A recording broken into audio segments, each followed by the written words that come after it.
Reporter Sarah Fryer and Eric Newcomer are here, along with our billionaires reporter Tom Metcalf, to tie in Snapchat in just a moment.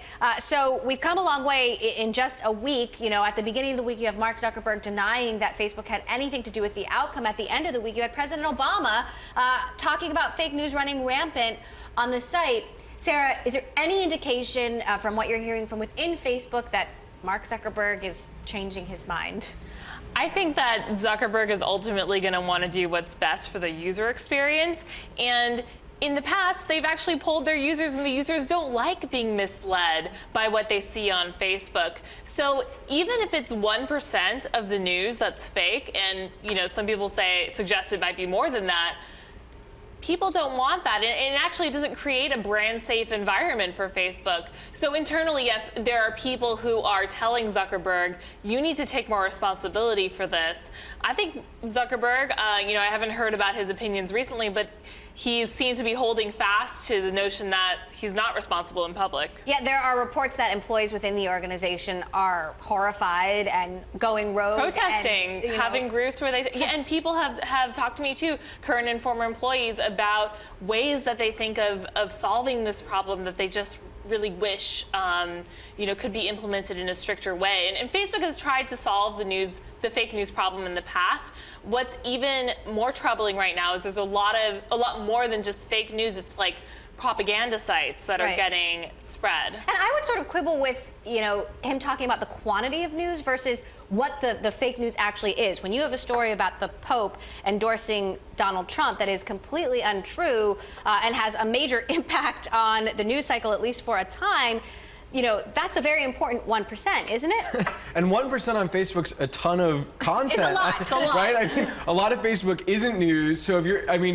not to sort of overly take Mark Zuckerberg overly literally here, but 1% would be a ton when you think about sort of the amount of content. And if a news organization had 1% of its content being fake, that would be super troubling. Yeah, no news organization would stand for that. Right. That was a point made by a former employee this week. Yep. Is just, Facebook has become such a data-based organization, but you have to think about things sort of beyond the data and think about their impact. Like, even if 1% might be fine for an engineering error, but for the information that the public gets about a critical election. And I think, right, Eric, you wrote the column, our Bloomberg Tech column this week, where you took this issue on, and you had an interesting take where you said, bring back Milo. And so Milo is Milo Yiannopoulos, the Breitbart writer who was banned from Twitter. Yeah. Twitter has now gone on to ban other accounts tied to white supremacy. You say that's actually the wrong approach. Yeah, I was trying to sort of lay out a set of principles and say, Twitter and Facebook don't have to be that different. They should let anybody publish on the platform. The problem with people like Milo is that they're creating this really toxic experience. So what they need to do is find ways to protect the user, say, make it easier to block people, and sort of find an experience that they find enjoyable. So on the one hand, let people publish, but on the other hand, give users more control over what they see.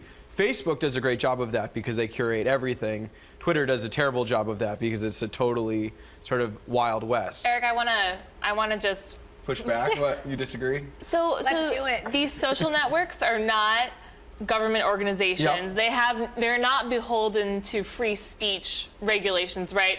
These are companies with profit models, and in Twitter, in its case, it's not profitable, and they need to create a brand safe environment in order to attract advertisers. It's the same reason like Facebook doesn't allow pictures of breastfeeding, right? It's not because breastfeeding's bad, it's because they don't, and some people really disagree with that, but it's because they want to create an environment where advertisers want to spend money to put their messages next to this stuff. And I recognize I have some subjective views here, but what I would say, be principled about it. For them, I'd say that's where their curated environments happen, right? So for Facebook, it's the feed where they're really calculating what should appear. Meanwhile, on your own wall, you should be a little freer to express what you want because it's just sort of a chronological account of everything you want there. So here's the thing. We've talked to a number of different investors. We talked to the CEO of Reddit in the aftermath of the election, and almost universally, they're saying that Facebook shouldn't be having more human involvement.